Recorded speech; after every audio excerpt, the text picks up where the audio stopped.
आवाज आ रही सर? अच्छा अच्छा अच्छा। Good afternoon to all brother and sister. Welcome to the all participant in the program Career Oriented Education in Defence Sector. I am Shiv Kumar Pal, Young Sergeant, Indian Air Force, presently working in UCO Bank as Assistant Manager in New Delhi. I would like to welcome our Chief Guest, Lieutenant Colonel Dayaram, Indian Army, Palwal, Haryana. Wing Commander Dr. Rajesh Pal, Captain Dinesh Pal, AC Kanpur, and Deputy Manager Mr. Suresh Pal, Indian Navy, Mumbai. Now I request to the Chief Guest, to the Lieutenant Colonel Dayaram sir, to share his point of view about importance of physical education for career and future perspective. Please sir, Rajmani Pal sir, Chief Guest का स्वागत करिए और उनसे आग्रह करिए अपने कुछ point share करें। बिल्कुल भी बहुत बहुत धन्यवाद सर। अपने बहुत तमाम अच्छे उपलब्धियां सर आपने हासिल की है और समाज के एक मार्गदर्शक के रूप में, एक रोल मॉडल के रूप में हमारी नई जनरेशन जो आने वाली है उसके एक प्रेरणा है। और आपके बारे में सर हम लोगों ने बहुत कुछ सुन रखा है कि सर जो है का मार्गदर्शन, मोटिवेशन ये हमेशा मिलता रहता है। हम लोग का सौभाग्य है कि सर आपसे पहली बार हम लोग आपकी बातें सुनेंगे। तो सर हम चाहेंगे कि सर आप अपना अनम्यूट करें और आज के विषय पे प्रकाश डालें। डॉक्टर राजेश पाल सर।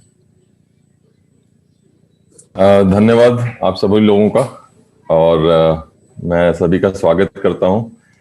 और ये बहुत ही अच्छा एफर्ट है, एक कोशिश है अपने समाज को जागरूक करने के लिए और इसके अच्छे रिजल्ट्स भी आएंगे, ऐसा मेरा मानना है। मैं अभी वायुसेना में कार्यरत हूँ एज ए विंग कमांडर और यहाँ पे मैं साइबर सिक्योरिटी और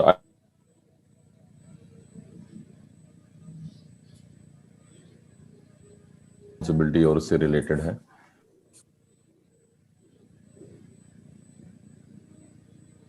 चाहूँगा जनरली जो अपने समाज के बच्चे हैं और अभिभावकों को पहली चीज जो है डिफेंस सर्विसेज क्यों ज्वाइन करना चाहिए और क्या मोटिवेशन रहता है लोगों का। जो है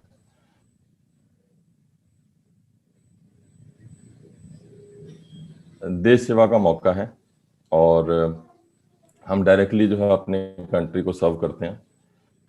सो ये बहुत ही सौभाग्य की बात है और हम कंट्रीब्यूट कर सकते हैं कंट्री की सुरक्षा और उसके विकास में।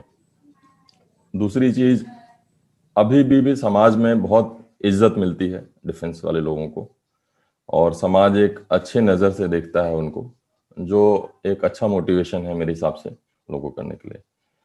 एंड तीसरा, एक अच्छी लाइफ है जो कोई भी सर्विस होगी, भारतीय वायुसेना होगी या कोई भी सर्विस है, एक अच्छी लाइफ मिलती है जो हम लोगों को चाहिए जीने के लिए और हमारे बच्चे और हमारे परिवार और हमारे समाज के लिए। तो वो सारी चीजें यहाँ मिलती है। अनलाइक प्राइवेट सेक्टर काफी भिन्न है, काफी डिफरेंट है, जहाँ पे हो सकता है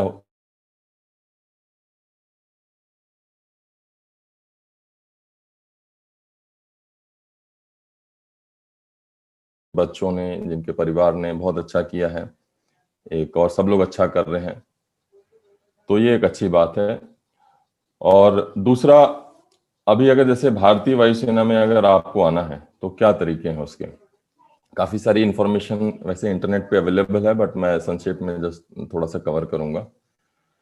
भारतीय वायुसेना में दो तरह के एंट्रीज हैं, एक तो एज ए ऑफिसर और दूसरा एज ए एयरमैन।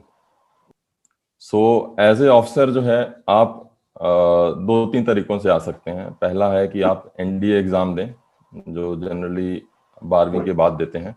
उसमें 16.5 साल से लेके 19.5 साल के लड़के जो हैं वो एग्जाम देते हैं और वो एग्जाम क्लियर करने के बाद में आप नेक्स्ट स्टेज में जाते हैं। ये सारे स्टेजेस में मैं कवर करूंगा अभी एक एक करके। दूसरा तरीका है कि CDSE, combined defence services examination. So ये अगर आपने ग्रेजुएशन कर लिया है तो ग्रेजुएशन के बाद में आप ये जो है CDSE का एग्जाम लिखते हैं और उससे आप आ सकते हैं। और तीसरा मुख्य जो एंट्री का सोर्स है जो भारतीय वायुसेना में है वो है आपका AFCAT।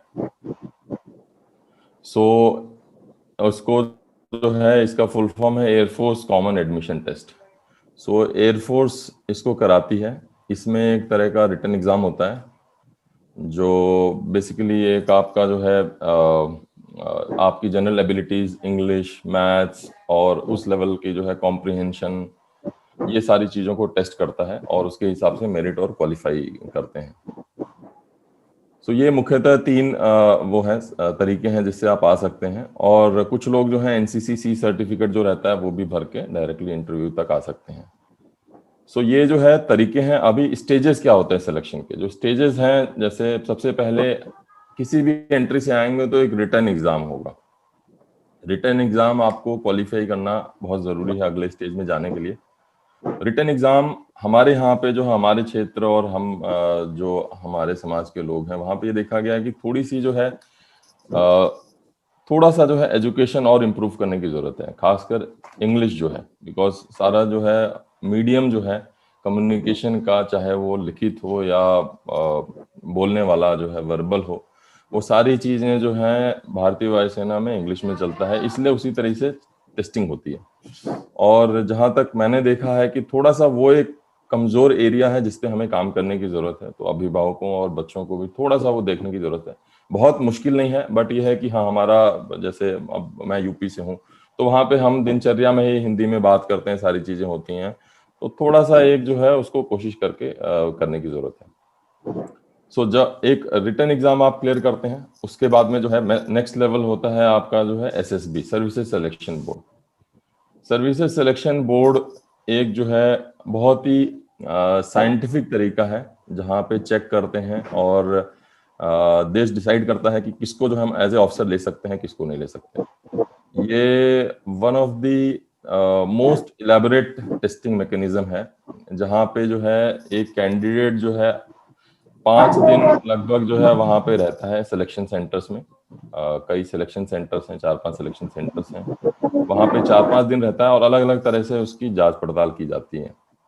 बेसिकली उसमें जो है पहले देखा जाता है कि साइकोलॉजिकल बिल्ड कैसा है कैंडिडेट का, अगर उसको ऑफिसर बनना है तो कैसी उसकी सोच है, कैसा उसका दृष्टिकोण है, क्या वो पॉजिटिव चीजों से तरीकों को सोचता है, क्या वो साहसी है, करेजियस है, ये बहुत सारी चीजें इसको देखा जाता है। उसी में जो है एक ये सिलेक्शन में जो है SSB की बात कर रहा हूँ अभी, उसमें जो है अगला वो है कि देखा जाता है कि डिस्कशन में, जैसे ग्रुप डिस्कशन हो गया या छोटे डिस्कशंस में, या बोलने की कितनी क्षमता है या अपना पॉइंट ऑफ व्यू कन्वे कर सकते हैं कि नहीं, ये सारी चीजों को देखा जाता है। और कुछ फिजिकल टेस्टिंग भी होती है, जैसे कई तरह के ऑब्स्टेकल्स होते हैं तो उसमें उसको भी ये लोग देखते हैं। उसमें जो है आपकी क्वालिटीज, लीडरशिप क्वालिटीज और बाकी क्वालिटीज को जज करते हैं। सो बेसिकली एंड थर्ड होता है इसमें इंटरव्यू। सो सिलेक्शन में जो है एक इंटरव्यू होता है। सो एक कैंडिडेट को ये 3 मापदंडों से नापा जाता है। पहला है साइकोलॉजिकल, ये जो है उसकी सारी टेस्टिंग, दूसरा है उसका इंटरव्यू, एंड थर्ड जो है इसका जो है फिजिकल जो टेस्टिंग होती है।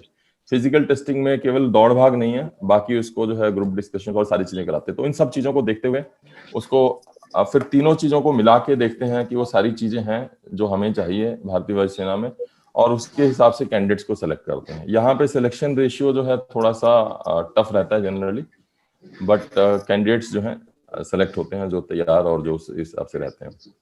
नेक्स्ट स्टेज होता है इसके बाद में, सर्विस सिलेक्शन बोर्ड में सेलेक्ट होने के बाद में मेडिकल होता है। मेडिकल में जो है बिकॉज आप सेना में जा रहे हैं तो उसकी रिक्वायरमेंट है, उसकी जो है मिनिमम हाइट की रिक्वायरमेंट है, वेट की रिक्वायरमेंट है, और थारो आपका जो है सारा चेकअप होता है।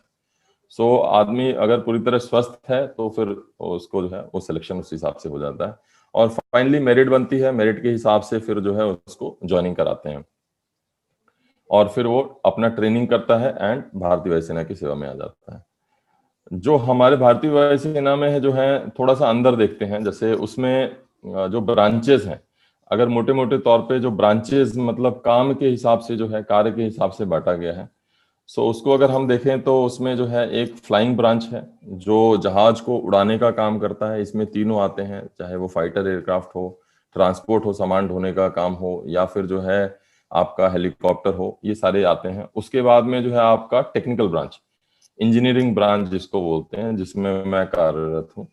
तो हम लोगों का काम रहता है सभी चीजों की देखरेख, उसको सर्विसेबल रखना, जैसे चाहे वो हमारी जहाज हो, मिसाइल सिस्टम हो, या फिर आईटी हो, या साइबर सिक्योरिटी हो, या जो भी टेक्निकल इक्विपमेंट हैं, उन सबको देखभाल करना और सही से रखना, ताकि जब देश को जरूरत हो तो ये चीजें काम में आ सकें।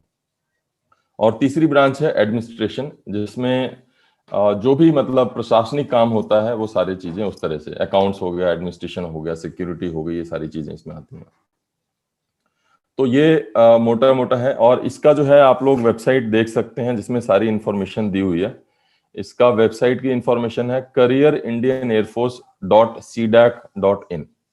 इसमें सारी इंफॉर्मेशन है, मैं रिपीट करूंगा, careerindianairforce.cdac.in। इसमें एफकैट और बाकी सारे जो भी चीजें मैं बता रहा हूँ, सारी चीजें इंफॉर्मेशन दी है, कब फॉर्म निकलता है, कैसे करना है, वो सारी चीजें दी हुई हैं। तो ये एक हो गया जो आप जो है एज ए ऑफिसर जब आना चाहते हैं। और दूसरी एंट्री है एज ए एयरमैन। सो वहां पे आने के लिए जो है हमारे यहाँ पे जो मिनिमम रिक्वायरमेंट है वो 12th पास होना चाहिए। सो एंड ग्रुप में डिवाइड किया गया है। सो इसमें भी 3 चीजें देखी जाती हैं। जैसे पहले आपका एजुकेशनल क्वालिफिकेशन होना चाहिए।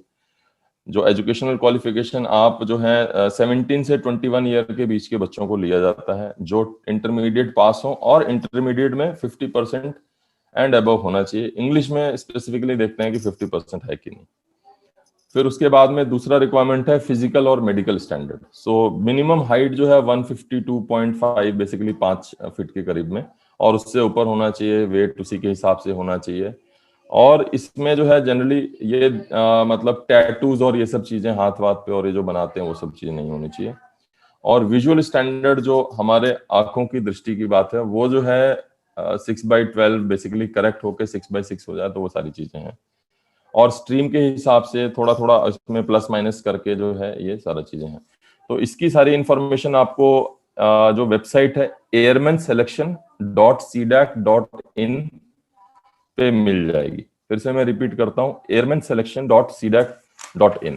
तो इसमें आपको सारी इंफॉर्मेशन मिल जाएगी। इसमें आपका जो है जनरली 2 उसमें डिवाइड किया गया है, group X and group Y, और दोनों में टेक्निकल नॉन टेक रहते हैं। सो ये अपने एयरफोर्स ने अपने सुविधा के हिसाब से इनको बांट रखा है। जैसे ग्रुप एक्स में automobile fitter, electronics fitter, electrical fitter आ जाते हैं, और नॉन टेक में एजुकेशन इंस्ट्रक्टर्स आ जाते हैं। एजुकेशन इंस्ट्रक्टर जो हैं, जैसे जो लोग बीए कर चुके हैं या एमए कर चुके हैं वो भी आ सकते हैं। तो उनकी जो है 20 से 25 साल, और जो एमए हैं उनका 28 तक जो है वो आ सकते हैं। और ग्रुप वाई में जो है टेक्निकल साइड में कम्युनिकेशन हो गया, जिसमें टेलीफोन एक्सचेंज, रेडियो और ये सारी चीजों की, प्लस ऑटोमोबाइल टेक्नीशियंस हैं। और एडम साइड में जो ग्रुप वाई में नॉन टेक्निकल है उसमें accounts, assistant, medical assistant, logistic और वो सारी चीजें आ जाती हैं। इस हिसाब से ये सारी चीजें हैं। तो 2 मुख्यतः तरीके हैं जिससे आप ये आ सकते हैं। और बाकी सारी सुविधाएं, हर तरह की सुविधाएं और सारी चीजें सरकार प्रोवाइड करती है। आपको एक लेवल के ट्रेनिंग के बाद में आपको पोस्ट किया जाता है, स्पेसिफिक काम दिया जाता है, एंड आप डिपेंडिंग ऑन द टेन्योर कहाँ पे हैं, जो है कहीं भी 3 साल से 5 साल के बीच में आप रहते हैं, और उस हिसाब से आपका काम होता है, और आपके प्रमोशंस और सारी चीजें उसी हिसाब से हैं दोनों का, उसमें जो है ऑफिसर और एयरमैन में जो है। तो ओवरऑल एक अच्छा विकल्प है, और जरूर से ट्राई करना चाहिए। और काफी अच्छा है, मतलब समाज के हिसाब से भी। और हमारे बच्चों को मैं एनकरेज करूंगा कि वो एयरफोर्स में आए, और इससे रिलेटेड और भी कोई जानकारी किसी क्षेत्र में चाहिए तो वो प्रोवाइड कर सकते हैं। और स्पेसिफिकली अगर साइबर सिक्योरिटी से भी रिलेटेड किसी को कोई जानकारी चाहिए तो वो भी जो है मुहैया की जा सकती है। और कुछ मेरे ख्याल से समय भी उस हिसाब से बढ़ रहा है। अगर और कोई एस्पेक्ट्स है तो मैं ये जानना चाहता हूँ कि जो लेफ्टिनेंट वगैरह पोस्ट के लिए टेक्निकल बच्चे अप्लाई करते हैं, एफकैट या इस नाम से जो भी एफकैट जी, एफकैट बोलते हैं उसको, हाँ air force common AFCAT aptitude test. हाँ जी। तो अगर बच्चे को चश्मा है, आंखों में पावर है, तो वो एलिजिबल होता है या नहीं? हाँ, वो एलिजिबल है। बट उसका जो है चश्मा लगाने के बाद में 6x6 होना चाहिए, और बिना चश्मा लगाए भी उसका जो है कुछ है, मतलब 6x6 और सम दिस थिंग इज देयर, वो देखना पड़ेगा, वेबसाइट पे दिया हुआ है। जी। बट चश्मे के साथ भी आप आ सकते हैं टेक्निकल उसमें, फ्लाइंग में नहीं आ सकते हैं आप, हाँ, बट टेक्निकल इसमें ही है। आप, हाँ टेक्निकल इसमें आप आ सकते हैं। तो चश्मे के साथ में आपका अगर पूरी दृष्टि हो जाती है 6x6 तो आप आ सकते हैं, और एग्जैक्ट किस नंबर तक है वो थोड़ा सा वेबसाइट पे देखना पड़ेगा। जी, थैंक यू। बहुत बहुत धन्यवाद सर। और मुझे लग रहा है कि सर ने जिस तरीके से अपने इस फील्ड को बहुत सहजतम तरीके से रखा है, और मुझे लगता है कि इसको समझने में किसी को कोई दिक्कत नहीं होनी चाहिए। और हम सभी से रिक्वेस्ट करते हैं कि इन बातों को सर ने इतनी एफर्ट से जो भी चीजें रखी हैं उसको हम अपने तक ना रखें। हम कहते हैं हमारे यहाँ डिफेंस में नहीं है कोई कोई बात नहीं, लेकिन हमारे रिलेटिव में कहीं जानने वाले बहुत से बच्चे होंगे जिसमें दिखता होगा नहीं इसमें कैलिबर है। तो इस सर के संदेश को हम वहां तक पहुंचाएं, तो ही ये जो है हमारा संदेश, हमारी जो ऑब्जेक्टिविटी है कि इसको कैसे क्या करना है, कैसे अपने बच्चों को मुख्य धारा में लाया जाए, तभी ये हमारा सार्थक होगा। तो सर हम इसके आभारी हैं, क्योंकि सर लोग डिफेंस सेक्टर के लोगों का समय मिलना बहुत ही दुर्भाग्य होता है, बहुत आसान नहीं होता है, बहुत ही कठिन होता है सर लोगों का समय लेना। तो सर हम लोग इसके लिए आभारी हैं, और कि इस फील्ड पे हम लोग कर पा रहे हैं, आप लोगों का सहयोग है। तो सर हम लोग और भी सर हम लोग उम्मीद है कि सर हम लोग जुड़े रहेंगे, और हमारा आधे घंटे का सेशन क्वेश्चन आंसर का होता है। हाँ जयपाल सर पूछिए, सर एक कुछ प्रश्न पूछ पूछ सकते सकता हूँ हैं। क्या? हाँ बोले बोले सर, अभी जुड़े हमको, बोलिए बोलिए। सर मैं ये जानना चाहता था कि हमारे जो इंडस्ट्रियल ट्रेनिंग इंस्टीट्यूट के बच्चे हैं उनके लिए क्या स्कोप है आपके यहाँ? हाँ सर, जो जो ITI जो पॉलिटेक्निक जो किया हुआ है, जिन्होंने 3 साल बस ITI का पॉलिटेक्निक वाले जो है वो आ सकते हैं, जो ITI वाले हैं वो सेम अपना इसी उससे आएंगे। जी अपना सर। ये जो अपना ये ट्रेड है उसके हिसाब से उनको जी फिल करके वो आना पड़ेगा उसी हिसाब से। हाँ, नहीं कोई अलग उसके लिए कुछ इसमें जी जी नहीं, उसके लिए कोई अलग वो नहीं है। जो जो गवर्नमेंट रिकॉग्नाइज 3 ईयर का डिप्लोमा है उसके जी जी। मार्क्स के बेसिस पे एंट्री है, और उनको एज में भी थोड़ा सा छूट है उसी हिसाब से। अच्छा अच्छा, तो बाकी मैकेनिक हाँ। वगैरह के लिए ये गवर्नमेंट लेती नहीं है क्या ITI वालों को? नहीं, लेती है गवर्नमेंट, लेती है गवर्नमेंट। हाँ हाँ। हाँ। जी सो जी। हाँ, सो वो दोनों मैकेनिकल और इलेक्ट्रिकल, इलेक्ट्रॉनिक्स, IT, ये दोनों स्ट्रीम के बच्चों को लिया जाता है। 50% मार्क्स और ये सब की रिक्वायरमेंट है। हाँ नहीं वो सो ठीक है, मार्क्स वगैरह तो ठीक है, लेकिन इन जो ITI के बच्चे हैं उनको कितना स्कोप है मैं ये जानना चाहता हूँ, क्योंकि I am a placement officer in ITI सूरत। हाँ सो मुझे वो थोड़ा सा नॉलेज चाहिए था आपसे कि हमारे बच्चों के लिए क्या स्कोप है उसमें। सर, उसमें अगर आप ये वेबसाइट पे देखेंगे तो उसमें डिटेल में दिया हुआ है कि कौन कौन सी जी। स्ट्रीम के बच्चे लेते हैं और क्या सारी रिक्वायरमेंट है। तो वो आपको सारा हम्म। कुछ ये मिल जाएगा, airmanselection.cdac.in। तो अभी आप उसमें करेंगे तो वो आपको सारी जी चीजें उसमें मिल जाएंगी। अगर जी थैंक यू। हाँ, अगर स्पेसिफिकली जी जी। देखना है तो मैं एक बार आपको देख के भी वो बता सकता हूँ। नहीं नहीं ठीक है, आप जरा सा राजमणि जी मेरा नंबर जरा सर का शेयर करिएगा, तो हम लोग फिर बाद में बात कर लेंगे सर।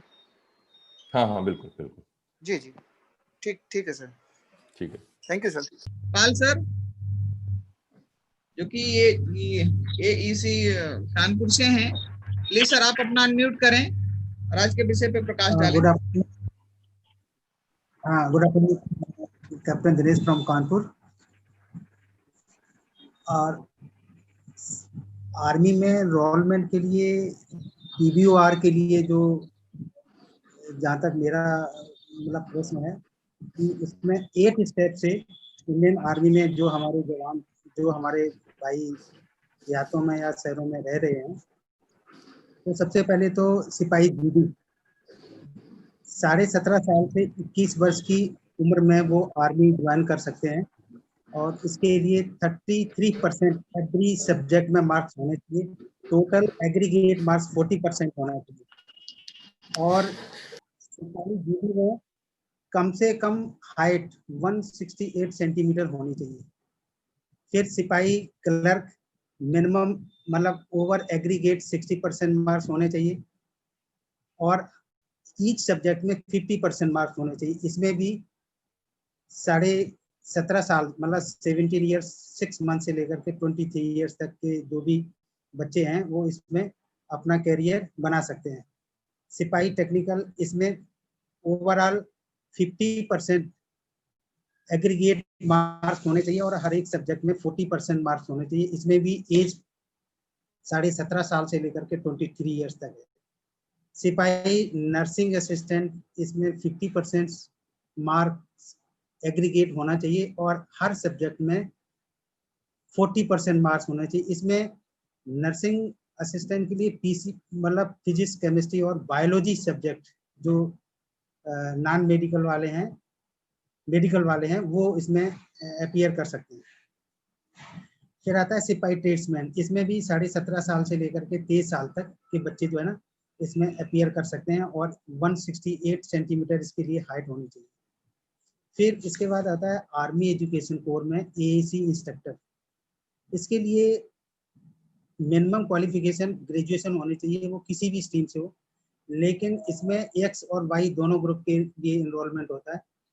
इसमें Y ग्रुप के लिए 20 से लेकर के 20 to 23 ईयर्स तक के जो भी ग्रेजुएशन किए हुए रहते हैं वो लोग अप्लाई कर सकते। आजकल हमारी सरकार ने जो बीटेक के बच्चे हैं जिन्होंने बीटेक किया हुआ है वो बच्चे अपीयर कर सकते हैं। और यस ग्रुप के लिए जो यस ग्रुप में आते हैं वो पोस्ट ग्रेजुएशन डिग्री होनी चाहिए किसी भी सब्जेक्ट से, चाहे BSc B.Ed हो वो भी आ सकते हैं ए ग्रुप में, और या MSc एनी सब्जेक्ट या MA किसी भी सब्जेक्ट से, लेकिन सब्जेक्ट वाइज वैकेंसी अलग अलग दी होती है, साइंस स्ट्रीम की और आर्ट्स स्ट्रीम की।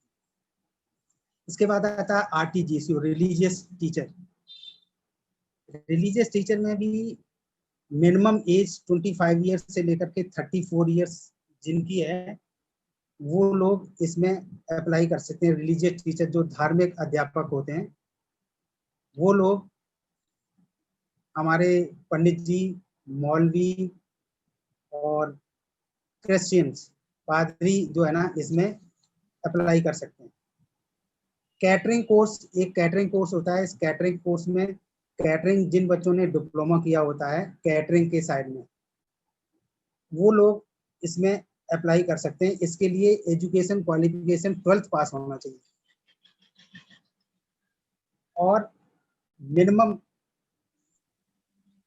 ये आर्मी में एनरोलमेंट के लिए ये PPOR के लिए है। इसके बाद अपना करियर एज एन ऑफिसर, इसके लिए भी 8 स्टेप हैं। सबसे पहले NDA आता है। NDA साल में नेशनल डिफेंस अकेडमी जो खड़गवासला में है, इसके लिए भी 16.5 साल से 19.5 साल तक के बच्चे जो है ना इसमें अप्लाई कर सकते हैं। इसके लिए 12th पास होना चाहिए और साल में 2 बार एग्जाम इसका कंडक्ट कराया जाता है UPSC के द्वारा। इसके बाद CDS एग्जाम भी साल में 2 बार होता है। इसके लिए क्वालिफिकेशन मिनिमम ग्रेजुएशन होना चाहिए किसी भी स्ट्रीम से, चाहे वो आर्ट्स हो चाहे वो साइंस हो। जो CDS में जाने के लिए इनके लिए उम्र होती है 90 to 25 ईयर्स तक। इसमें एयर फोर्स के लिए 90 to 25 ईयर्स होती है, बाकी आर्मी के लिए सभी 90 to 24 और 25। एयर फोर्स अभी 20 to 25 तक मिलते हैं। इसके बाद होता है NCC स्पेशल एंट्री। जो बच्चे ग्रेजुएशन लेवल पर NCC सर्टिफिकेट ले लेते हैं उसमें मिनिमम B ग्रेड आना चाहिए और ग्रेजुएशन में 50% मार्क्स होने चाहिए। वो लोग इसमें अप्लाई कर सकते हैं। इसके लिए सीधा SSB इंटरव्यू होता है, कोई भी रिटन एग्जाम नहीं कराया जाता है UPSC के द्वारा। और SSB इसके लिए SSB के थ्रू जो बच्चे स्क्रीनिंग इन और पूरा SSB का 5 दिन का प्रोसीजर होता है वो सब करके फिर मेरिट के आधार पर इनका सिलेक्शन होता है। इसमें भी एज जो है 90 ईयर से लेकर के 25 ईयर्स तक के बच्चे इसमें अप्लाई कर सकते हैं। इसके बाद होता है 10+2 टेक्निकल एंट्री स्कीम। ये उन बच्चों के लिए है जो बच्चे 10+2 में मोर देन 75% मार्क्स ऑब्टेन करते हैं और जिनकी उम्र 16 वर्ष से लेकर के 19.5 ईयर्स तक के बच्चे होते हैं और 10+2 में मोर देन 70% मार्क्स होने चाहिए। ये भी साल में 2 बार होता है। ये टेक्निकल कोर्स आर्मी में करा करके कोरों में इनके लिए वैकेंसी क्रिएट की जाती है। PGC entry, technical graduate entry, इसमें भी जो बच्चे बीटेक टेक्निकल एजुकेशन बीटेक भी जो करते हैं वो अप्लाई कर सकते हैं। इसमें एज 20 ईयर्स से 27 ईयर्स तक होती है। इनका नोटिफिकेशन नवंबर दिसंबर में और मई जून में निकलता है।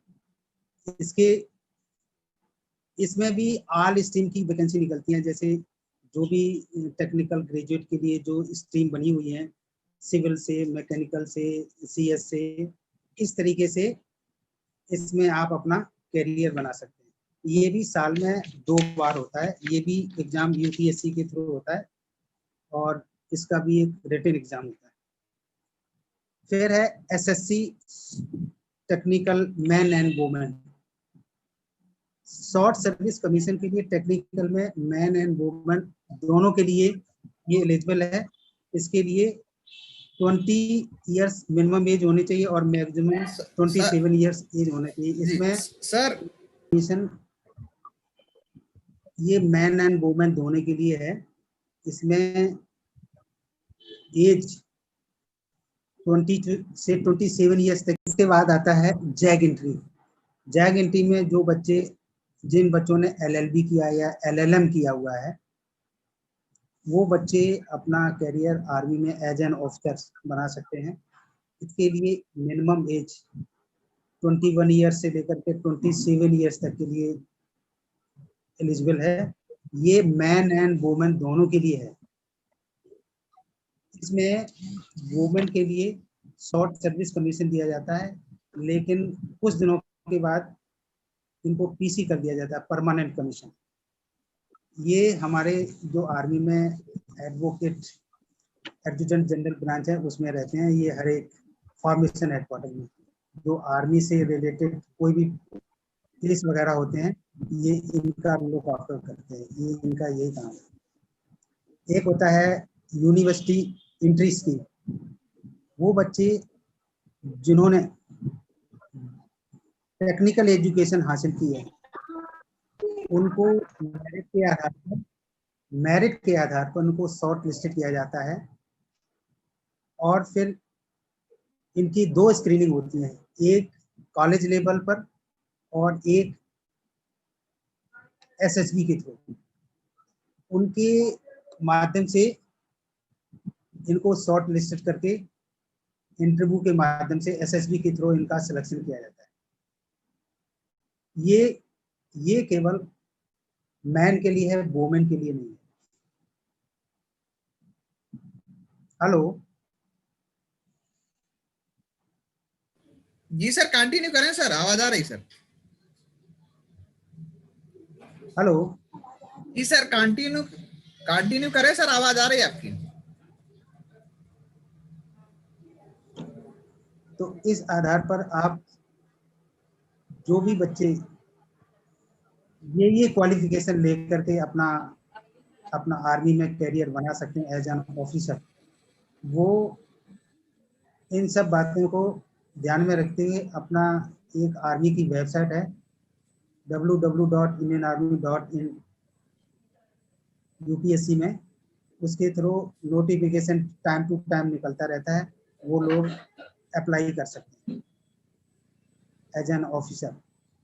और पीबीओआर के लिए time to time recruiting directorate army headquarter से थ्रू जेडआरओ बीआरओ के थ्रू नोटिफिकेशन निकलता रहता है।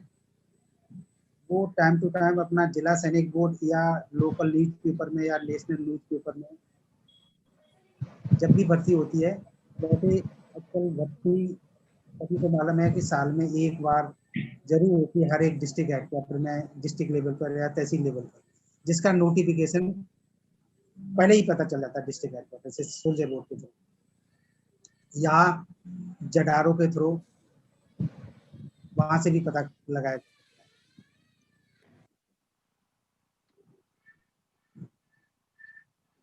Any question sir please?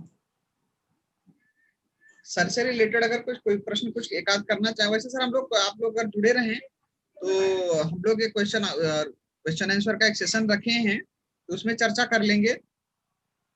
Sir आप जुड़े रहेंगे ना सर? आप सर जी जी, तो बहुत बहुत धन्यवाद सर। और सर ने बहुत ही सार्थक तरीके से अपनी फील्ड को डिस्क्राइब किया और इसमें आने के लिए क्या अर्हताएं होनी चाहिए, किस प्रकार से इसकी तैयारी होनी चाहिए, बहुत सार्थक तरीके से सर ने रखा। मुझे लगता है इसका सबको जो है उपयोग करना चाहिए और इस संदेश को ग्राउंड लेवल पे ले जाने का दायित्व अब हम सबका बनता है।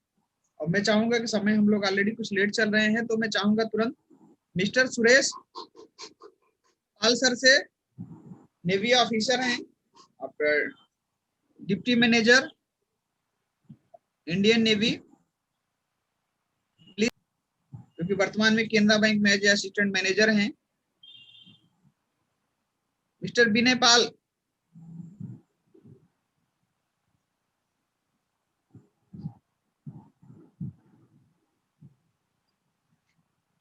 सर का भी कनेक्शन नहीं हो पा रहा है, जुड़े तो हैं सर, आप अपना अनम्यूट करें। मिस्टर विनय पाल सर। पाल समाज के सभी लोगों को मेरा नमस्कार। अभी आवाज आ पा रही है मेरी? जी जी जी सर, जी सर। सर अपना परिचय थोड़ा देते हुए सर और आगे बढ़े। ओके, मैं आपको सबसे पहले तो ये बताऊंगा कि मैं इंडियन नेवी में एज अ पैटी ऑफिसर रहा हूं और मेरा जो रिटायरमेंट है वो 2011 में हो गया था। उसके बाद जो है मैंने कैनरा बैंक को ज्वाइन किया और आज मैं जो हूँ असिस्टेंट मैनेजर हूँ और हापुड़ एरिया में अवेलेबल हूँ। तो एक्चुअली रिक्रूटमेंट से रिलेटेड इस मीटिंग के अंदर क्योंकि मेरा टच नहीं है इसलिए मैं ज़्यादा कुछ विशेष बता नहीं पाऊंगा, लेकिन नेवी के अंदर जो है रिक्रूटमेंट 3 तरीके से होता है। एक हमारे यहाँ पे मैट्रिक एंट्री थी जो कन्वर्ट होके अभी एसएसआर हो गई है, मतलब 12th बेसिस पे अभी एंट्री होने लगी है। एक एंट्री हमारे यहाँ 8th बेसिस पे होती थी जिसमें कुक एंड स्टीवर्ड्स भर्ती होते थे। कुक, स्टीवर्ड्स एंड टॉपाज, मतलब उनके आजकल नाम कुछ चेंज कर दिए गए हैं क्योंकि वो लेटेस्ट इंडियन नेवी की साइट्स पे जाके आपको पता लग जाएगा। इसकी क्वालिफिकेशन 8th थी, वो अब 10th हो गई है। बाकी एक एंट्री यहाँ पे डायरेक्ट डीडीएच करके होती है जिसमें डिप्लोमा होल्डर्स के लिए आवेदन किया जाता है और वो सब टेक्निकल उस एजुकेशन के होते हैं। वो डायरेक्ट आते हैं नेवी के अंदर पैटी ऑफिसर। एक एंट्री जो है इसमें होती है आर्टिफिशियल अप्रेंटिस, जिसकी शैक्षिक योग्यता जो है वो 12th ही है, लेकिन उसमें नेवी जो है उनको 3 इयर्स का डिप्लोमा रिक्रूटमेंट के बाद कराती है, जिसमें वो 3 ईयर का उनको जो है स्टाइफंड देती रहती है। और जब वो कंप्लीट कर लेते हैं उसके बाद जो है वो भी सेम डायरेक्ट हवलदार, आर्मी के हवलदार रैंक और नेवी का पैटी ऑफिसर रैंक, उन लोगों की जो रैंकिंग है वो ERA, EAP 1, 2, 3 ऐसे चलती हैं। रैंकिंग का अलग अलग है, लेकिन मैं टेक्निकली आर्मी की उसमें बताता हूँ ताकि लोगों को क्लियर चीजें हों।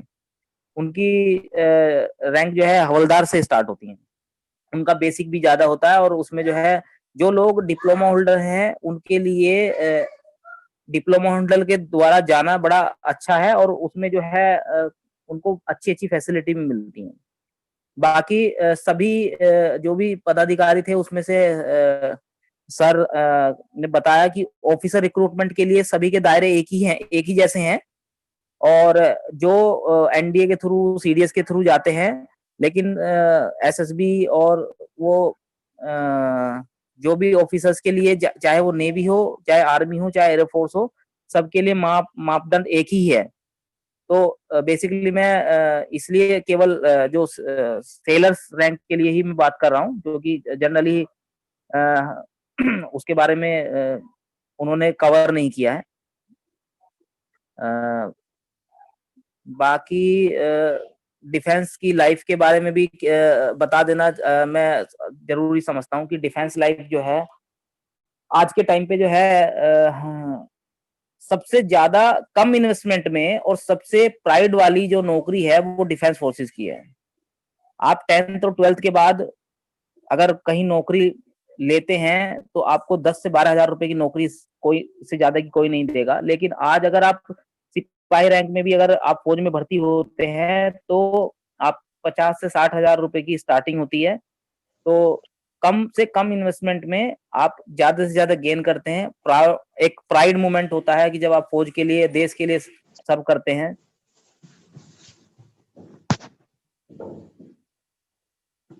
दूसरी चीजें ये है कि अगर आप ऑफिसर कैडर में जाते हैं तो वहां पे भी मेरा मानना ये है कि अगर 12th बेस के बाद हम एनडीए के थ्रू जाते हैं तो बता रहे हैं मतलब उससे ज्यादा अच्छी, उससे ज्यादा अच्छी जो है जॉब आपको कम इन्वेस्टमेंट में कोई नहीं मिलेगी।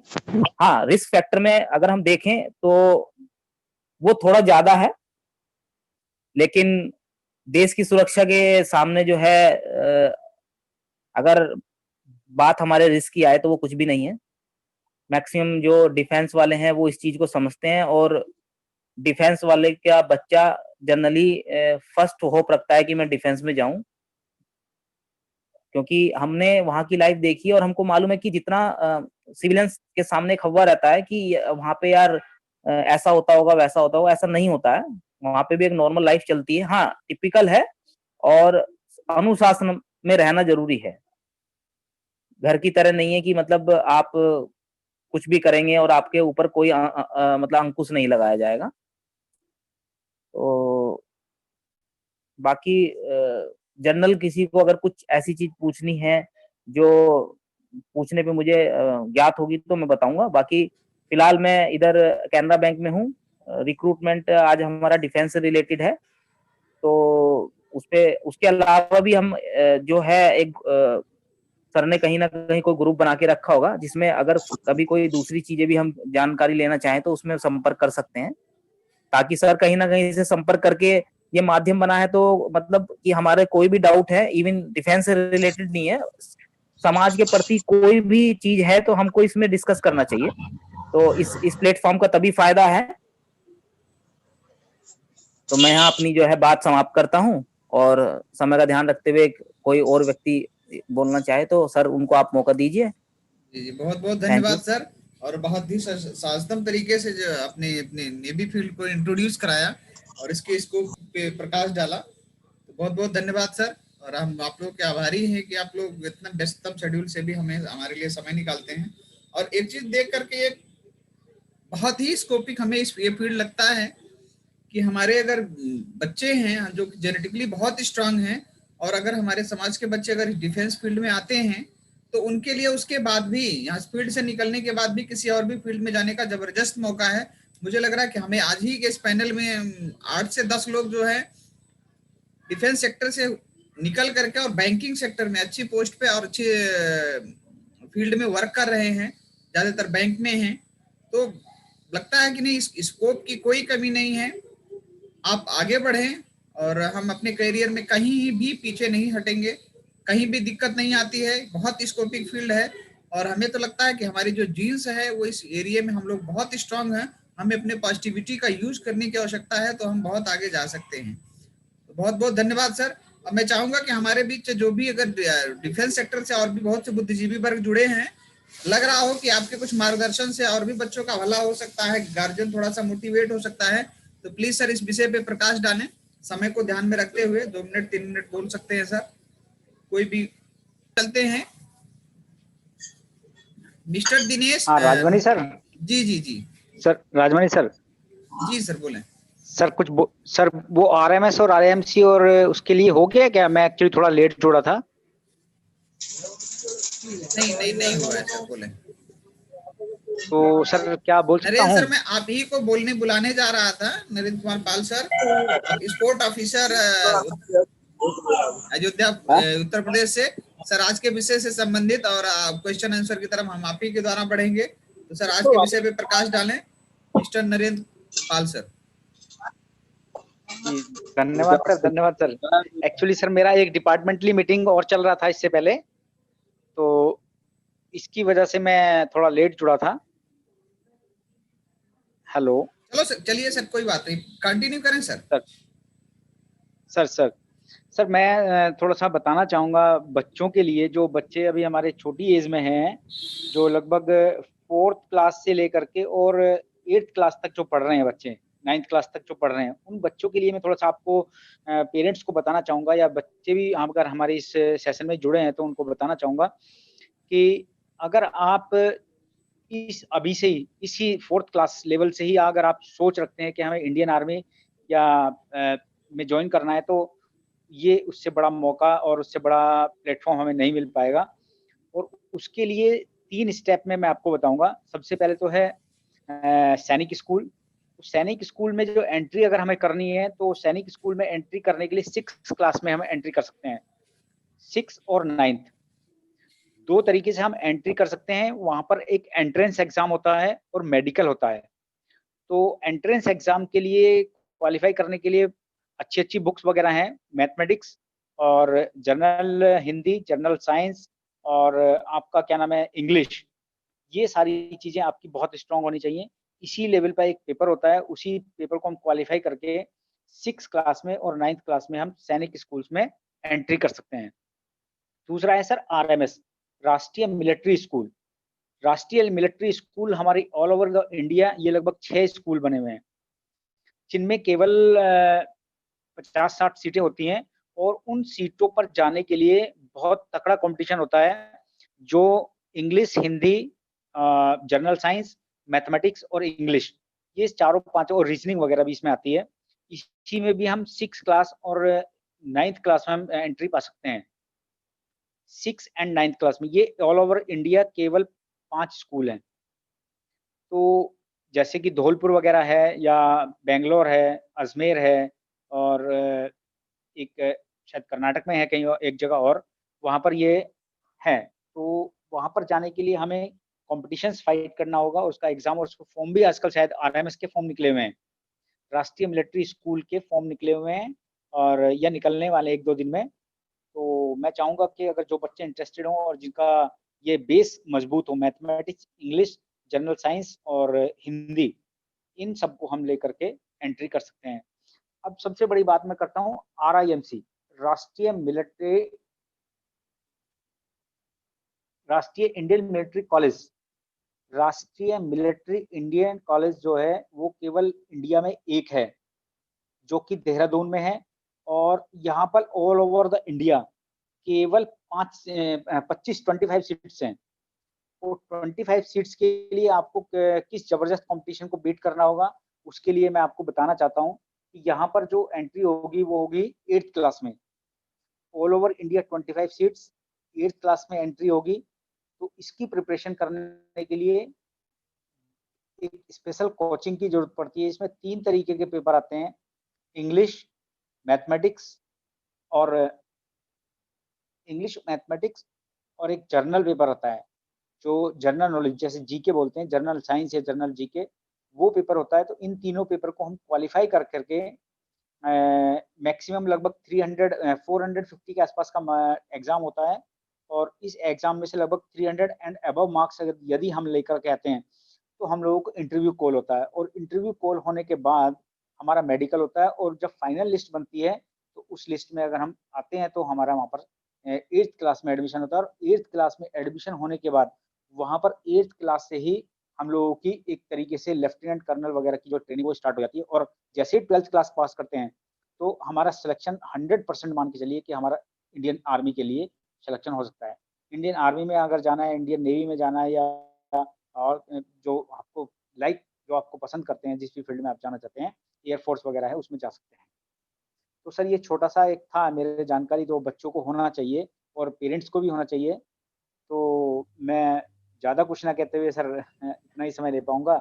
और बहुत बहुत इससे जुड़ी धन्यवाद जानकारी सर। अगर और सभी की मांग पे आपसे एक रिक्वेस्ट है, मुझे काफी पेरेंट्स सर ने और हमारे साथियों ने अनुरोध किया है कि नरेंद्र सर का अगर हम लोगों को थोड़ा थोड़ा समय, ज्यादा नहीं आधे घंटे ही मिले, और वो हमारे बच्चों से अगर जी रूबरू होकर के बातें करें, तो हम सारे पैनल में जितने भी लोग जुड़े हैं सबसे एक जानकारी शेयर करना चाहेंगे कि नरेंद्र सर इसके लिए सपोर्ट, हम लोग की पर्सनली भी बात हुई है, सपोर्ट करने के लिए तैयार हैं। तो प्लीज 10 जी से 15 साल से मतलब आप हम कह सकते हैं 7-8 साल के बाद से जो बच्चा समझने लायक हो, और 15 साल के अंदर के जो भी बच्चे हो उनको उस प्लेटफॉर्म पे जोड़े, और उसको जो है गाइड थोड़ा नरेंद्र सर करेंगे, या जो भी हमारे स्पोर्ट फील्ड के और भी एक्सपर्ट होंगे वो भी इस प्रोग्राम में 1-2 लोग और जुड़ेंगे, और अपनी पारखी नजर से हमारे बच्चों को जज करेंगे कि ये बच्चा क्या कर सकता है, इसको किस लाइन में, अगर स्पोर्ट में थोड़ा सा भी इंटरेस्ट है तो ये जा सकता है। और मुझे लग रहा है स्पोर्ट को में जाते हुए अगर हम लोग आगे वाला करियर सेट करें तो वो भी एक रास्ता बना देता है, और फिजिकली फिट रहना कोई बुरा जी नहीं है, बिल्कुल सर। कहीं ना कहीं हमारे बहुत ही बेनिफिशियल होता है। प्लीज हम लोग इसका लाभ हमें लेना चाहिए, और चूंकि हम लोग का सौभाग्य है कि ऐसी शख्सियतें हम लोगों के साथ जुड़ती हैं जो कि सपोर्ट करने के लिए तैयार होती हैं। तो हमें अगर हम मौका नहीं, इसका यूज नहीं करेंगे तो फिर हमारा जो है एफर्ट और हमसे बहुत बड़ा हमारी ही क्षति हो जाएगी। तो हमें इसका लाभ लेना चाहिए। जी बहुत बहुत धन्यवाद सर। और मैं कुछ एक और भी आप लोगों से एक चीजें शेयर करना चाहूंगा, लेकिन अभी आगे बढ़ते हैं, उसके बाद लास्ट में हम आप लोगों से कुछ हमें सजेशंस लेने हैं, कुछ बातें करनी है जो हमारी संगोष्ठी चलती है, तो हम लोग जुड़े रहेंगे। फिर भी अगर हम चलें सर, नरेंद्र सर अगर कोई भी कोई क्वेश्चन पुटअप करना चाह रहा हूँ, सर लोग जुड़े हुए हैं, तो आज डिफेंस सेक्टर पे कोई भी प्रश्न आप जानना चाहते हैं, कोई क्यूरियोसिटी हो, मुझे लग रहा है सर लोगों ने बहुत ही सहजतम सरलतम तरीके से आज के विषय पे प्रकाश डाल दिया है। फिर भी अगर किसी के मन में कोई प्रश्न हो, कुछ कहना चाह रहे हो, तो प्लीज आप अपना अनम्यूट करें और 1 by 1 बोलें। Anybody want to ask any question?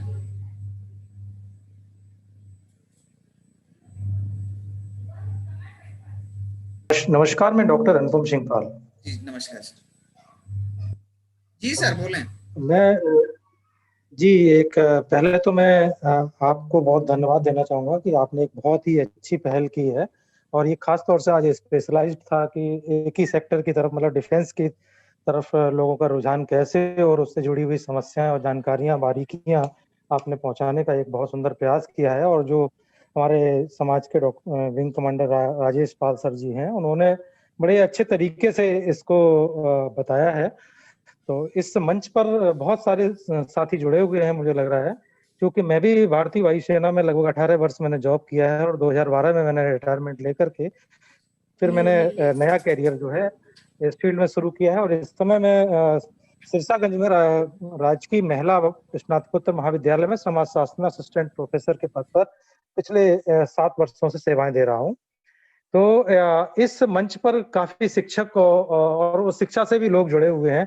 मैं चाहता हूं कि जितने भी लोग जुड़े हुए हैं, केवल ये आज के ही दिन हम इस अपनी बातचीत को खत्म ना कर दें, तो उसके लिए ये जरूरी होगा कि एक दूसरे के संपर्क सूत्र या नंबर जो है वो शेयर किए जाएं। अपना पद भी, डिजिग्नेशन भी, आप कहाँ कार्यरत हैं, और क्या आपका नाम है, और क्या आपका कॉन्टेक्ट नंबर है, क्या आपकी मेल आईडी है। तो ये सारी चीजें शेयर करने से हमें भविष्य में भी हमें कभी जरूरत पड़ती है एक दूसरे से, तो हम एक दूसरे का लाभ उठा सकते हैं और एक दूसरे की मदद कर सकते हैं, जो कि समाज को आगे एक नई दिशा देने में मुझे लग रहा है कि उससे बहुत बड़ी मदद मिलेगी। और आपने जो आज ये डिजिटल मंच पर ये कार्यक्रम आयोजित किया है, आपको और आपकी टीम को मैं बहुत बहुत धन्यवाद देना चाहूँगा।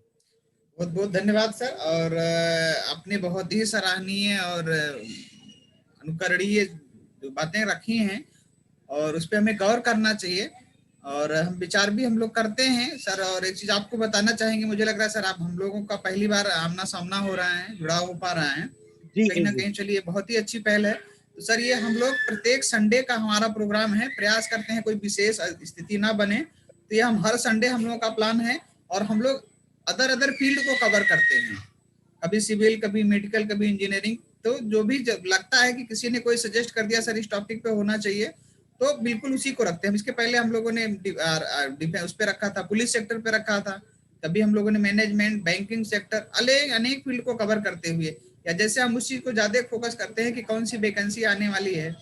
और जैसे हम लोग यूनिवर्सिटी में जब एडमिशन प्रोसेस चल रही थी तो उस समय भी हम लोगों ने एडमिशन से रिलेटेड तमाम यूनिवर्सिटी के लोगों को जोड़ करके उनके मार्गदर्शन को लोगों तक पहुंचाने का प्रयास किया था। तो सर उसी बहाने हम लोग का सौभाग्य है कि आप जैसे तमाम शख्सियतों से मुलाकात हो जाती है, और यह एक गेट टुगेदर का विकल्प भी है, और ये एक बुद्धिजीवियों का पैनल है।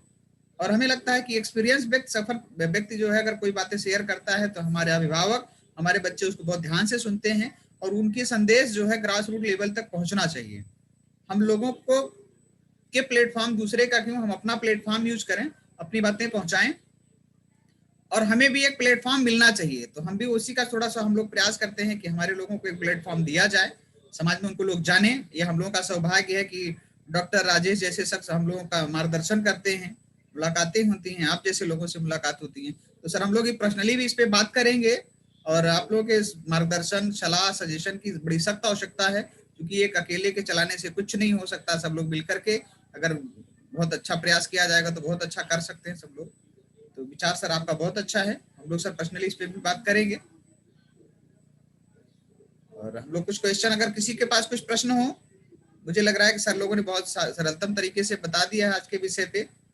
तो मैं सबको एक बताना चाहूंगा, थोड़ा सा अनुरोध करना चाहूंगा, अगर आपके विचार इसमें से कुछ कहना चाहें, कि मैं इस पैनल को, आज का जो हमारा चलता है सेशन, ये संडे टू संडे अलग अलग फील्ड पे की मार्गदर्शन के लिए इस पे आप कह सकते हैं एक इंटरनेशनल लेवल एक रूप ले चुका है, क्योंकि हमारे विदेशों से भी कुछ लोग जुड़ते हैं टॉपिक के हिसाब से। चूंकि हमारा आर्मी था तो बाहर के लोगों को लेना बहुत मतलब वो नहीं था, लेकिन अगर हम आईटी सेक्टर पे जाते हैं और कोई फील्ड लेते थे तो बाहर से भी लोग जुड़ते थे। तो एक हमारा इंटरनेशनल रूप ले चुका है। तो मैं चाहूंगा, सब लोगों का एक सजेशन है कि इसको एक नाम दे दिया जाए। तो अगर सबको वो हो, इसमें कुछ कहना चाहें तो बिल्कुल कहें। हमने सोचा है कि इसको शेफर्ड एजुकेशन फोरम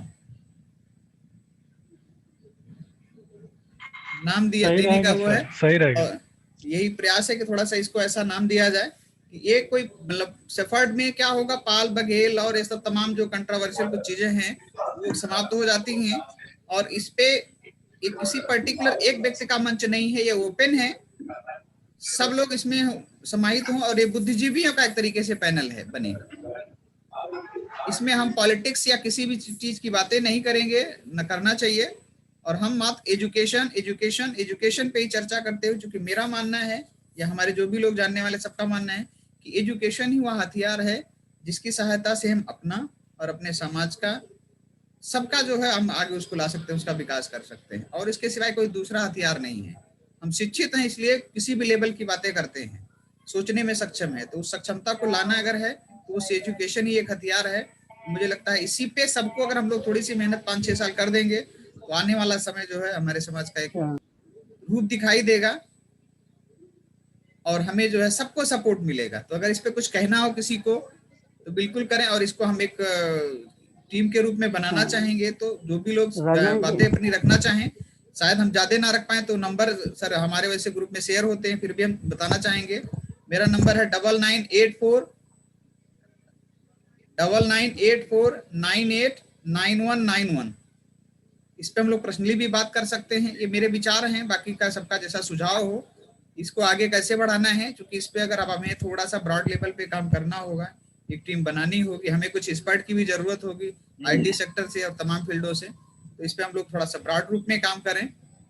अगर आप इसमें इंटरेस्टेड हैं, इस पे नहीं बिल्कुल होना चाहिए, तो प्लीज हम लोग एक दूसरे को अनुभव को शेयर करते हुए इस पे आगे बढ़ें। चलिए हम लोग आगे बढ़ते हैं।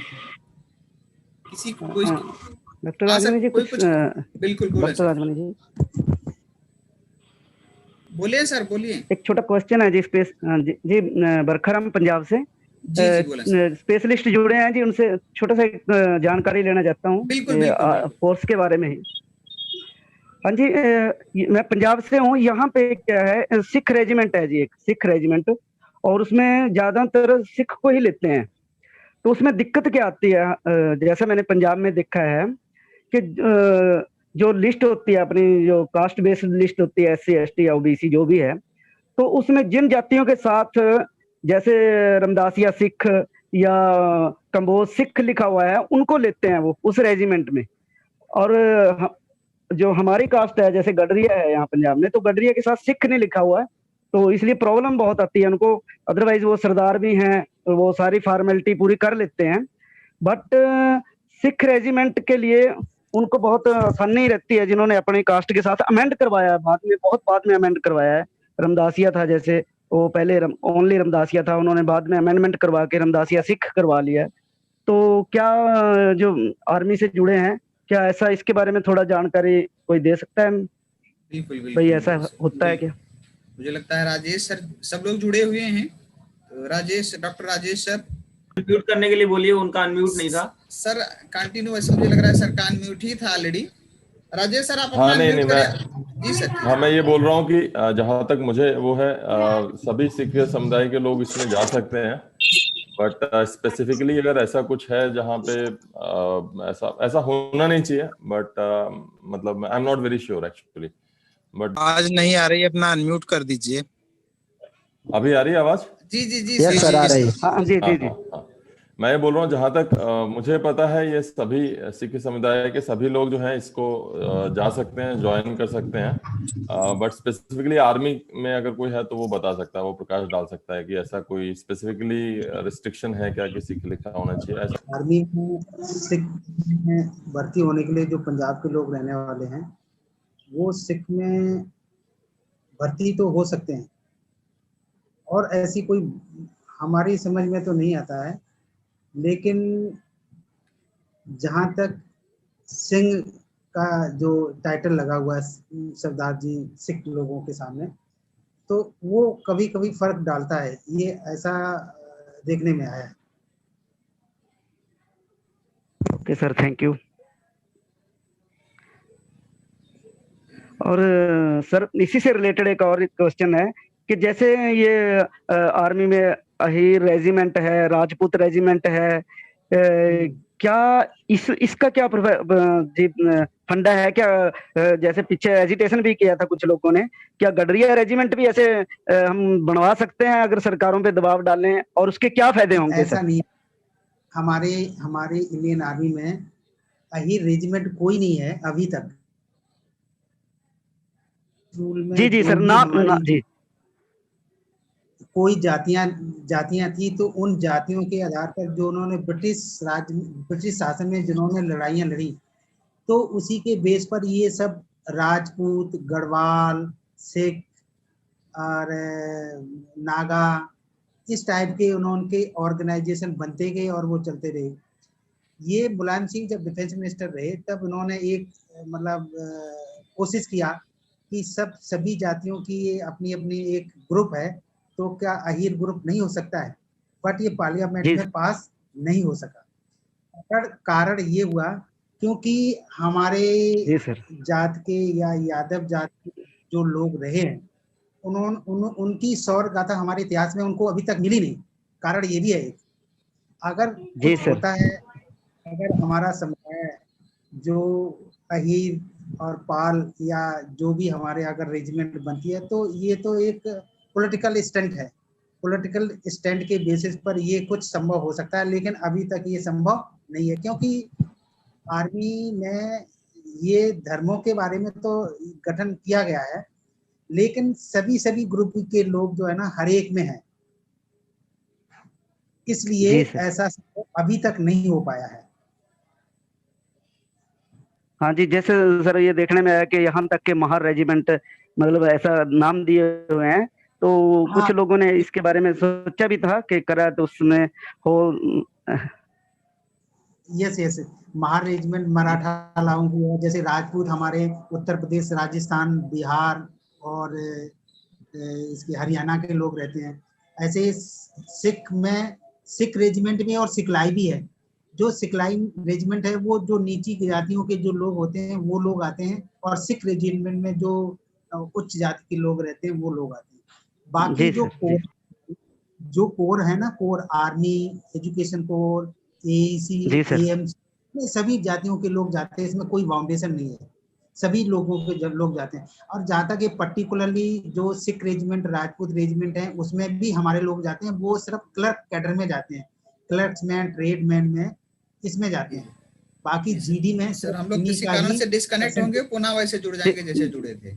जी जी जी सर, पंजाब में हमारी कास्ट के जो भी पंजाब में सर जो भी हमारी कास्ट के जा रहे हैं, उन्होंने वो सरदार बन के जा रहे हैं मोस्टली सिख रेजिमेंट में। उन्होंने पूरा सारी जो सिख धर्म की सारी फॉर्मेलिटीज हैं पूरी की हुई हैं।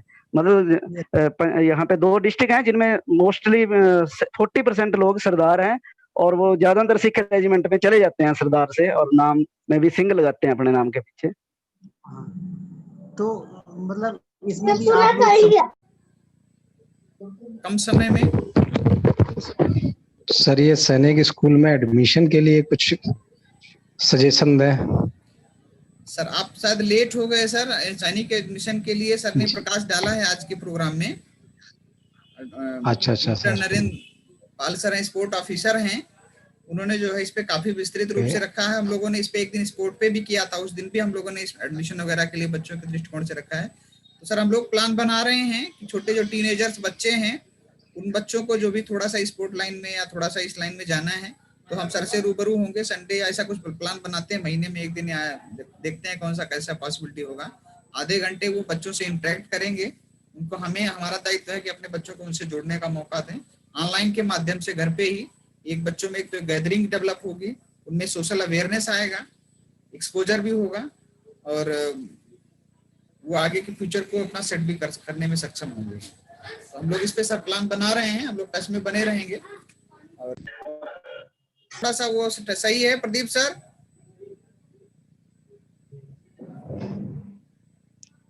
राजेश सर? हाँ जी सर, अच्छा है, उस पे काम किया जाए। जी जी डॉक्टर राजेश सर, आपकी सहमति की जरूरत है सर। हाँ बिल्कुल, ये अच्छा कदम है, हमें करना चाहिए। और एक बात और मैं रखना चाहूंगा, जैसे आजकल काफी सारी चीजें जो है, पहले जैसे पेपर काम होते थे, तो आजकल सारी चीजें ये कंप्यूटर बेस्ड हो गई हैं। सो उसमें भी थोड़ा सा जो है हमारे लोगों को थोड़ा सा प्रैक्टिस करने की और उसके बारे में जानने की जरूरत है कि कैसे ऑप्शंस हैं, और उसके बारे में थोड़ा सा ज्यादा जागरूक रहेंगे तो वो बेटर रहेगा। आजकल ज्यादातर एग्जाम्स जो है कंप्यूटर बेस्ड हो गए हैं, तो एक जस्ट ये पॉइंट है। और जितनी भी चीजें लोगों ने बताई मेरे ख्याल से काफी वैलिड बातें हैं और इम्पोर्टेंट बातें हैं, जिनका ध्यान रख के जो है हम इस सेक्टर में एंट्री कर सकते हैं। धन्यवाद। बिल्कुल सर, और आप जैसे लोगों के मार्गदर्शन की हमें आगे भी जरूरत पड़ेगी, और हम आप लोगों से अपने जब भी आवश्यकताएं होंगी, आप लोगों को थोड़ी देर के लिए परेशान जरूर करना चाहेंगे। और आप ये इस मामले में हमने सबसे सुना है, जिससे भी जब बातें होती है कहते इसमें परेशान जैसा कुछ नहीं है, और ये सब परेशान होना अच्छा बात कौन करेगा। और वर्तमान आपने जो है एजुकेशन फील्ड पे भी काफी काम किया है as a deputy director Delhi में।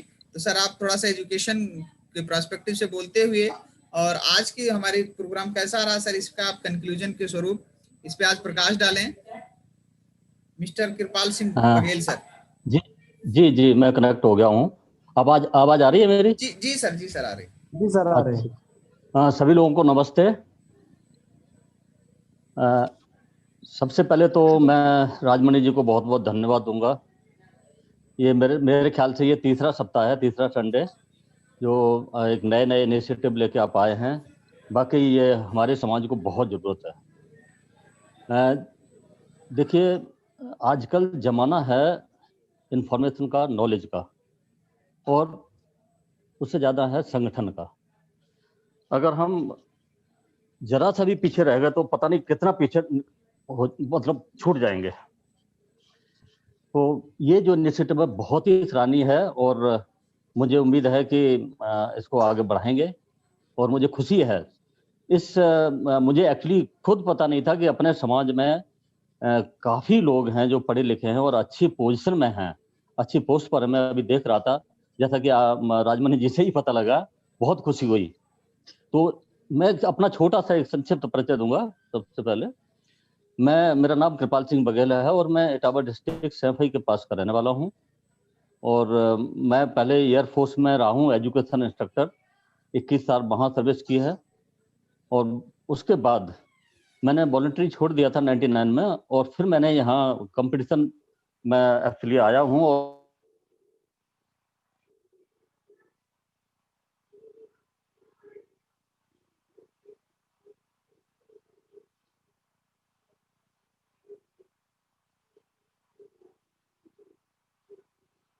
हेलो।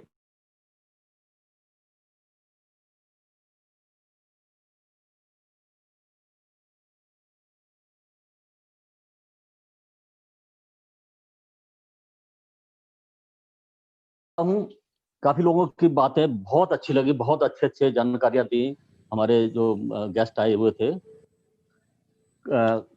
फिर भी कुछ मुझे लग रहा है कि शायद कहीं कमियां रह गई होंगी, लेकिन आजकल ऐसी कोई प्रॉब्लम नहीं है, क्योंकि हम हर, जैसे आर्मी है, नेवी, एयरफोर्स या सैनिक स्कूल, मिलिट्री स्कूल, RIMC, किसी का भी अगर जानकारी जानना चाहे तो वो अवेलेबल है वेबसाइट पर, गूगल पर सर्च कर लो तो मिल जाएगा।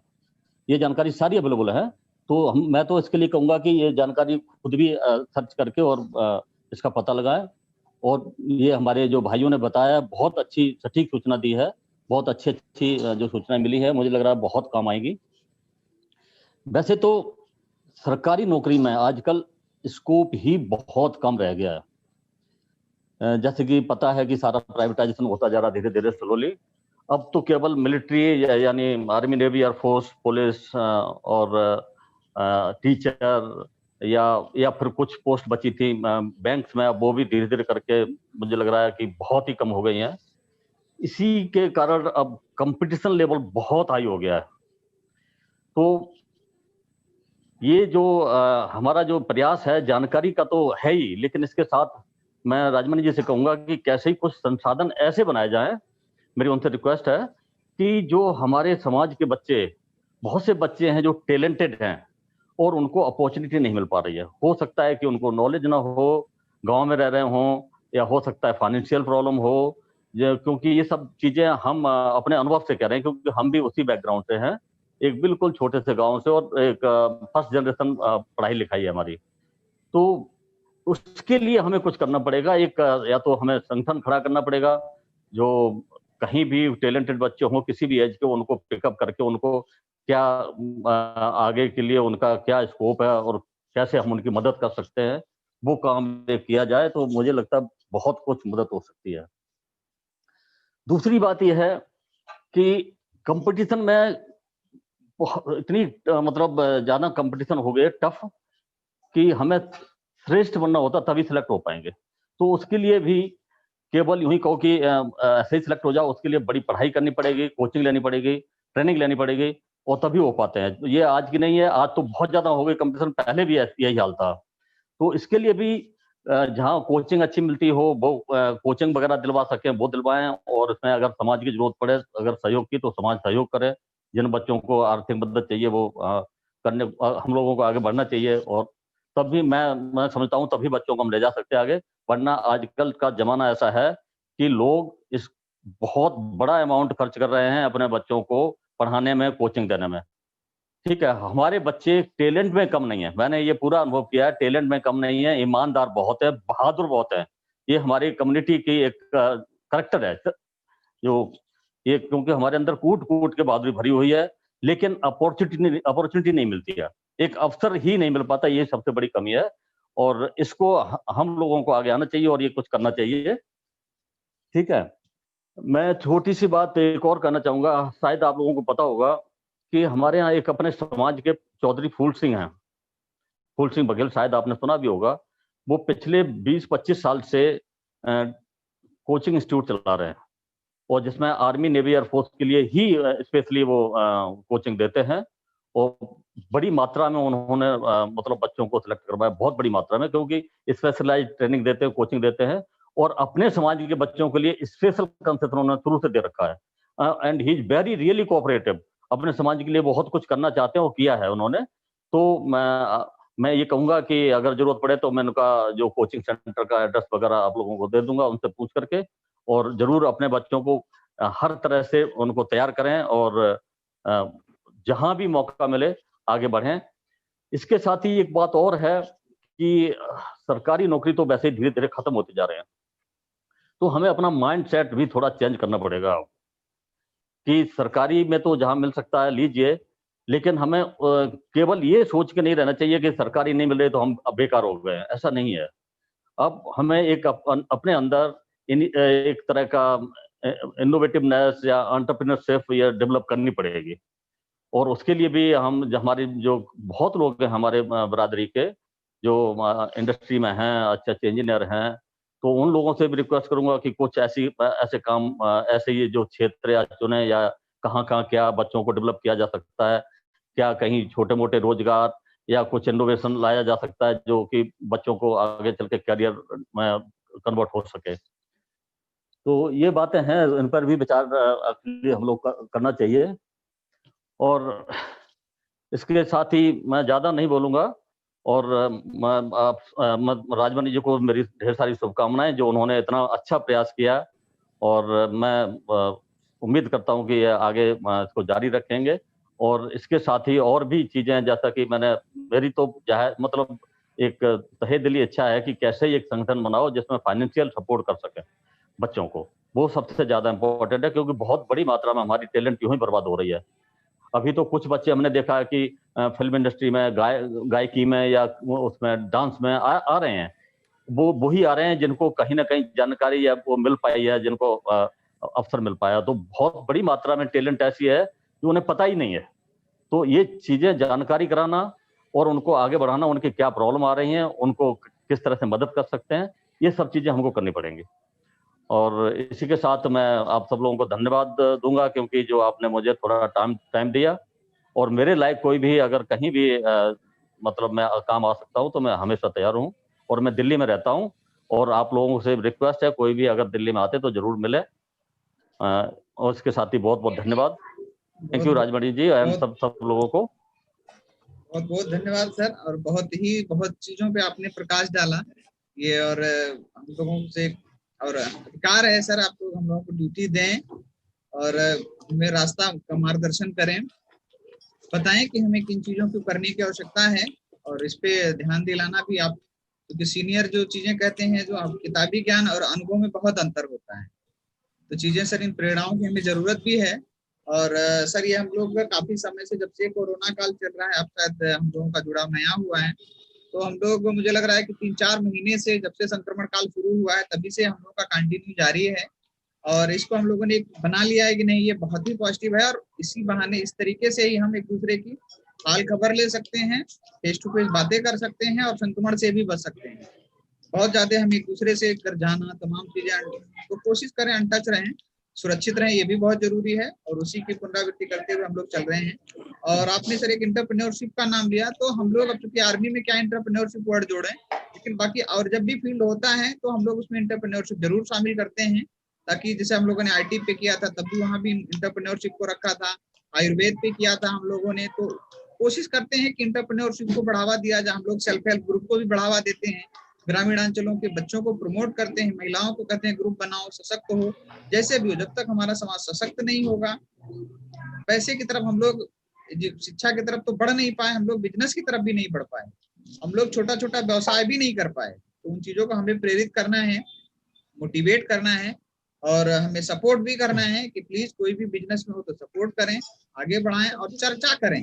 हम लोग देखिए, अगर हम अपनी बिरादरी की बात करें तो हमारे समाज का एक डिग्री कॉलेज कुछ शहरों में तो है, लेकिन अमूमन नहीं है।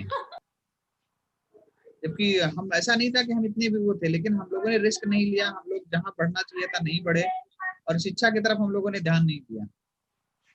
और हम कहते हैं शिक्षा को एक सेंटर बना करके आप पॉलिटिक्स कुछ भी कर सकते हो, लेकिन शिक्षा को खुद के आधार बनाए कुछ नहीं हो सकता। तो शिक्षा पे ही अगर हम लोग कुछ दिनों तक काम कर लें, बहुत कुछ कर सकते हैं। और जैसा कि सुझाव हमने थोड़ा सा दिया, काफी लोगों ने ग्रुप में चैट किया, पर्सनली व्हाट्सएप पे चैट कर रहे हैं कि इसका नाम ऐसा रखा जाए। और सर जैसा आपने कहा कि बच्चों को सपोर्ट करना, ये सब बहुत आवश्यकताएं हैं। मुझे तो लगता है कि जो हमारे सिविल की सर्विसेज की तैयारी करते हैं, 8 साल से 9 साल से तैयारी कर रहे हैं, वो बच्चे कहीं ना कहीं मेंस तक पहुंचे, इंटरव्यू तक पहुंचे, लेकिन अब वो थक रहे हैं। हमें उनको भी कहीं ना कहीं पीछे दीवार बन के खड़ा होना है। उनके लिए भी हम लोग थोड़ा सा प्रयास करते हैं कि सपोर्ट करने का, उन बच्चों से मिलने का, कि नहीं चलो आप डरने की जरूरत नहीं है, इनको सपोर्ट करना है। जैसे कुछ बच्चे हमारे बीटेक में अच्छे में इंस्टीट्यूट में एडमिशन ले लिए, लेकिन किसी कारण से उनके परिवार पे कोई आपदा आ गई, कोई समस्या आ गई, तो हमें वहां भी हमारा दायित्व बनता है कि हम उसको सपोर्ट करें। हमें किसी को पैसे से बहुत आर्थिक मदद नहीं देनी है, क्योंकि उससे देने से तो वो कामचोर हो जाएगा। लेकिन यहाँ इस लेवल की अगर जरूरत है तो वो हमें करना चाहिए। बच्चे का कोर्स कंप्लीट हो, कहीं भी ऐसी चीजें हैं, तो मुझे लग रहा है हम सब मिल करके अगर थोड़ा सा कंट्रीब्यूट करेंगे तो बच्चे के सेहत पे असर नहीं पड़ेगा। बच्चे में टैलेंट है सर, तो मैं तो कहता हूँ स्पेशल 30 मूवी देखने का क्या मतलब है, हम स्पेशल 30 पे भी काम करें, ढूंढे अपने सोसाइटी में जाकर के टैलेंट कहाँ पे है, जिस भी फील्ड का हो, स्पोर्ट में जाने है, मेडिकल में, डिफेंस में, जिस भी लाइन का हो, उसको उस प्रेरित किया जाए, हम सब लोग मिल करके गाइड करें। और वही सब प्रयास है, बच्चे को सर टैलेंट दीजिए और बिल्कुल सब लोग, हमें जितने भी लोग मिले हैं, बातें होती हैं, सब लोग उसके लिए तैयार हैं। और उसी के तहत सर हमने इस प्रोग्राम अपना प्लेटफॉर्म का सोच रहे हैं कि एजुकेशन से संबंधित कुछ नाम रखा जाए, तो शेफर्ड एजुकेशन फोरम या एजुकेशन ग्रुप ऐसा कुछ रखते हैं। और आपके सजेशन की हमें सख्त आवश्यकता है, और इसकी टीम कैसे क्या है, जो भी इंटरेस्टेड हो प्लीज शेयर करिएगा अपनी बातें। लोग बात करते हैं, इसमें पर्सनली भी करेंगे, पर्टिकुलर लगेगा तो इस पे किसी दिन हम लोग पर्टिकुलर बात भी करेंगे। और भी कोई भाई कुछ कहना चाह रहे हो? समय एकदम हम लास्ट में हैं। और सर मेरा एक कहना है जी जी प्रदीप, कि मर्चेंट नेवी पे सर तो जुड़ नहीं पाए, लेकिन अगर बात हो जाती है उनसे अगर दोबारा, तो थोड़ा समाज के कई बच्चे हैं जो इसमें जाएं, क्योंकि यहाँ पे सुरक्षित भी है, सेफ भी है, और जैसे गवर्नमेंट नौकरियों को लेके मारा मारी है तो आसानी है। बिल्कुल बिल्कुल। तो नहीं, अगर हमारा इस अगर पे थोड़ा जुड़ाव सा आज कुछ हो प्रदीप जाए सर नहीं हो पाया तो हम लोग मर्चेंट नेवी पे ही किसी दिन करेंगे पर्टिकुलर, क्योंकि ये तो जी हमारा जी, क्योंकि कंटिन्यू काफी चलने वाला बच्चे हैं प्रोग्राम है। जाने के लिए। बिल्कुल बिल्कुल। अभी भी अगर हमारे बीच कोई मर्चेंट नेवी काफी से बारे में जुड़ा हो तो प्लीज उस पर प्रकाश अगर डालने में सर सक्षम हो तो प्लीज 5 मिनट का समय जो है दिया जा सकता है। ऐसे बहुत सारी एजेंसियां हैं, लेकिन लोग क्या है कि गलत पैसे ले लेते हैं, बिल्कुल और बिल्कुल। बच्चा जाता तो है लेकिन बाद में पता चलता है कि वो गलत रास्ते से चला गया है, मतलब उससे कम पैसे में जा सकता था। तो ये चीजें हैं, अगर जो भी लोग हैं तो थोड़ा सा इस पे मर्चेंट मार्गदर्शन नेवी भी करें। मुझे लग रहा है कि एक ब्रॉड एरिया है, और हम लोग किसी दिन जी उस जी पर भी सर, रखेंगे। क्योंकि वहाँ पे रोजगार भी है, आसानी भी है, और थोड़ा सा बस मतलब ज्यादा लोग जा सकते बस हैं। फियरिंग ना हो, अंदर से डेयरिंग हो, क्योंकि कुछ जी लोग जी सर, आपको अपना आदमी कोई रहेगा तो थोड़ा सा सही मार्गदर्शन देगा कि कौन से लेवल पे बच्चा जाए, कब जाए, क्या करे। बिल्कुल तो इस पे थोड़ा सा सर फोकस बनाइएगा, ज्यादा से ज्यादा बच्चे जाएंगे तो बेहतर रहेगा। बिल्कुल और बिल्कुल। जब तक शिक्षा का प्रसार नहीं होगा, हम कितना भी चीजें कर लें, जागरूकता नहीं आ पाएगी। जब आदमी शिक्षित होगा तभी उसको समझ में आएगा कि हमारा हक मारा जा रहा है, जी जी तो खुद ही अपने हक के लिए फिर वो लड़ेगा, भिड़ेगा, तैयार रहेगा। अभी तो बहुत सारे लोगों को पता ही नहीं है कि हमारा अधिकार क्या है, हमारा हक क्या है। बिल्कुल बिल्कुल। नहीं नहीं बिल्कुल। और हम लोग किसी दिन मर्चेंट नेवी पे रखते हैं, और हम लोग सर अब आगे बढ़े प्रदीप जी सर। तो मुझे जी लग जी रहा है सर, कि आगे हम बढ़े। लोग बात कर चुके हैं, फिर भी कुछ होगी शेयरिंग तो हम लोग पर्सनली भी बात करेंगे। और सर के एल पाल जी नंबर नहीं दिए अभी अपना। केएल जी जुड़े हैं आप? केएल पाल मध्य जी प्रदेश। सर, कृपाल जी का नंबर, कृपाल जी का चाहिए। कृपाल जी का सर नंबर। कृपाल जी के नंबर के लिए बहुत सारे लोग कमेंट कर रहे हैं, और सर ने जो अभी वो कोचिंग सेंटर की बात की थी, तो मेरा कृपाल सर से यही अनुरोध है कि आप कोचिंग सेंटर का और आप अपना कॉन्टेक्ट नंबर शेयर कर दीजिए, क्योंकि बहुत सारे लोग केएल सर, आपका। आप अपने नंबर फिर से भेज दीजिएगा। हाँ मैंने जी, मैं सर कृपाल सिंह बोल रहा हूँ। जी सर। हेलो। हाँ सर बोलें। मैंने अपना नंबर शेयर किया हुआ है, चैट बॉक्स में शेयर किया हुआ है नंबर। जी जी जी जी ठीक ठीक सर। ठीक है। हेलो राजमणि जी। सर जी सर। कृपाल सर ने हमारे पर्सनल पे भेज दिया, उन्होंने कहा सबको भेजें। अच्छा अच्छा। मेरे पर्सनल पे भेज दिया है उन्होंने जो है। सभी लोग आपके नंबर की आकांक्षा कर रहे हैं और सर आपसे जुड़ना चाह रहे हैं, तो वैसे भी भेजा हुआ है। चलिए मैं दोबारा भेजता हूँ। सर दोबारा चैट बॉक्स में शेयर कर दीजिए सर। दोबारा चैट बॉक्स में शेयर कर दीजिए। केएल जी भी अपना नंबर दीजिए, उनको ग्रुप में ऐड कर दिया जाएगा। केएल जी। जी जी जी, मैं अपना नंबर शेयर करता हूँ। जी जी जी जी ठीक ठीक। क्योंकि हम लोग अब आगे नंबर बढ़े एक ऐसा माध्यम है कि जिसके द्वारा हम हमेशा मतलब कभी भी जुड़ सकते हैं। जी जी। मैं प्रोफेसर हरिमोहन सर से अनुरोध करूंगा कि प्लीज सर 2 मिनट के लिए आज के प्रोग्राम पे प्रकाश डालें। प्रोफेसर हरिमोहन सर, आप साइंस केमिस्ट्री विभाग से हैं, सैदाबाद डिग्री कॉलेज। हेलो। हाँ सर। आज का कार्यक्रम बहुत ही ज्ञानवर्धक रहा, लेकिन कुछ लोगों की है कि इच्छा कि मर्चेंट नेवी पर भी कार्यक्रम लिया जाए। तो मेरा आपसे अनुरोध है कि मर्चेंट नेवी में जाने के लिए जो लोग मार्गदर्शन दे सकते हैं उनका संपर्क करके अगले कार्यक्रम, अगले संडे या उससे अगले संडे में कार्यक्रम तैयार किया जाए, और ताकि हमारे जात के जो बच्चे मेहनती हैं, नॉलेज वाले हैं, वो आगे बढ़ सकें। आपने कार्यक्रम किया, भारत ही नहीं विश्व के भी लोगों को जोड़ रखा है आपने, आप धन्यवाद के पात्र हैं। मैंने भी 2 बार नाम सजेस्ट किया है, इंडियन शेफर्ड्स एजुकेशन ग्रुप, इस नाम पर विचार कीजिएगा।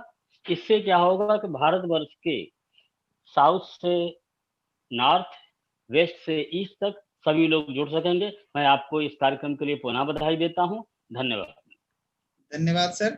अब मैं चाहूंगा कि प्रताप कुमार पाल सर से, असिस्टेंट प्रोफेसर हिंदी विभाग से हैं, प्लीज आज के प्रोग्राम सभी पैनलिस्टों का सर धन्यवाद करें। प्रताप कुमार पाल सर। जी हेलो सर, आवाज आ रही है? जी जी जी। Hello sir.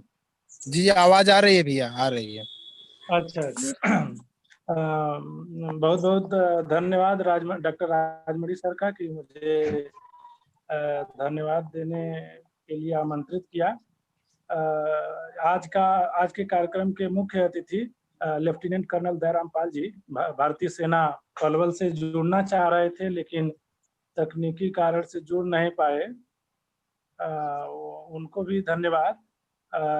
के नोट स्पीकर यानी मुख्य वक्ता doctor Rajesh Pal, wing commander Indian air force New Delhi, sir ने बहुत ही व्यवस्थित तरीके से सेना में जाने की क्या उम्र होनी चाहिए, उसके लिए जो है लंबाई कितनी होनी चाहिए, फिजिकल रिक्वायरमेंट क्या है, इन सब के बारे में टेक्निकल नॉन टेक्निकल के विषय में बहुत ही रोचक और ज्ञानवर्धक जानकारी दी।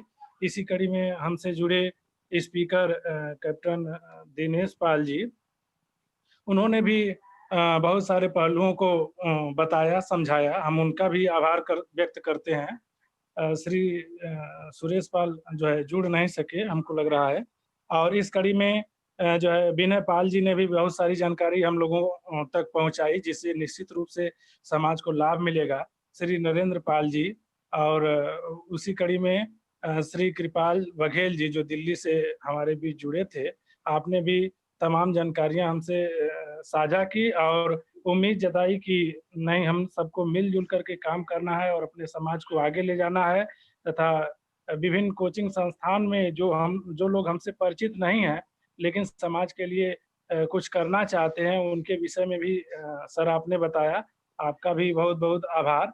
और इस कड़ी में डॉक्टर राम लखन पाल जी, प्रोफेसर अमर सिंह पाल जी जो यहाँ से ग्वालियर से जुड़े थे, डॉक्टर हरिमोहन पाल जी, डॉक्टर अनुपम सिंह पाल, डॉक्टर राम बाबू पाल, डॉक्टर लवकुश पाल जी, और इस कार्यक्रम के कन्वेनर यानी सूत्रधार डॉक्टर राजमणि पाल जी, इंजीनियर हितेंद्र पाल जी, और हमारे भाई प्रदीप जी पाल एकता मंच से अनुराग पाल जी जुड़े थे।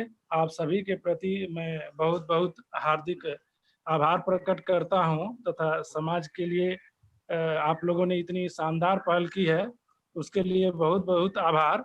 बस 2 लाइनें दुष्यंत कुमार की कहना चाहता हूं कि इस नदी की धार से ठंडी हवा आती तो है, इस नदी की धार से ठंडी हवा आती तो है, नाव जर्जर ही सही लहरों से टकराती तो है, एक चिंगारी कहीं से ढूंढ लाओ दोस्तों, इस दिए में तेल से भीगी हुई बाती तो है, इस दिए में तेल से भीगी हुई बाती तो है।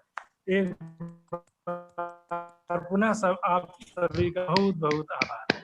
बहुत बहुत धन्यवाद सर। और आपने जो है बहुत ही सरलतम और कविता के माध्यम से जो भाव प्रकट किए, उसी की एक वो दिख रहा है प्रतिरूप कि सबको बताना चाहेंगे कि दिल्ली में हमारी पूर्वा समाज के द्वारा संगठित किया हुआ जो आईएएस के लिए सेंटर चलाने की बात चल रही है, उसके लिए पिछले 2 अक्टूबर को अनाउंस हुआ कि वहाँ 1.5 करोड़ तो वो लोग इकट्ठा कर चुके थे। एक हमारे फॉरेन के भाई ने 1 करोड़ उस आईएएस सेंटर को डेवलप करने के लिए दिया गया है कि बच्चों को पढ़ने के लिए एक सेटअप डाला जाए दिल्ली के लिए। तो ये कहीं ना कहीं वो चीजें हमारी जो चल रही हैं, सोच विचार और मान कि हमें इन चीजों पे गौर करना है, आगे बढ़ना है, इन चीजों पे सपोर्ट की जरूरत है, तो ये चीजें हो रही हैं। पुनः मैं अपनी एक छोटी सी बात रखते हुए कि हमारे जितने भी परीक्षार्थी भाई इधर उधर किसी जिले में जाते हैं, बड़े शहरों में जाते हैं, तो हम उनके लिए क्या कर सकते हैं, रहने की, खाने की ऐसी कुछ व्यवस्था कर सकते हैं क्या? इसको दोबारा एक बार एक प्रश्न छोड़ करके हम लोग जाने का प्रयास लास्ट में शेयर करते हैं, क्योंकि हमसे जो कहीं जिसको हम नीचे बोलते हैं वो लोग इस काम को कर रहे हैं, हम कब शुरू करेंगे? और हमें इन चीजों को करना चाहिए। अगर हम उन बच्चों को थोड़ा सा मार्गदर्शन दे देंगे, सपोर्ट कर देंगे, तो वही बच्चे कल के, आज का कंपटीटर ही कल का ऑफिसर बनेगा। तो अगर हम थोड़ा थोड़ा भी उन बच्चों को सपोर्ट कर देंगे, उसका रास्ता थोड़ा सा मार्गदर्शन हो जाएगा। एक छोटा सा रहने का स्थान परीक्षार्थी एक दिन के लिए आता है और इधर उधर भटकता है, स्टेशन पे सोता है, रिश्तेदार को ढूंढता है, मित्रों को ढूंढता है, कौन है उसका शरणागत।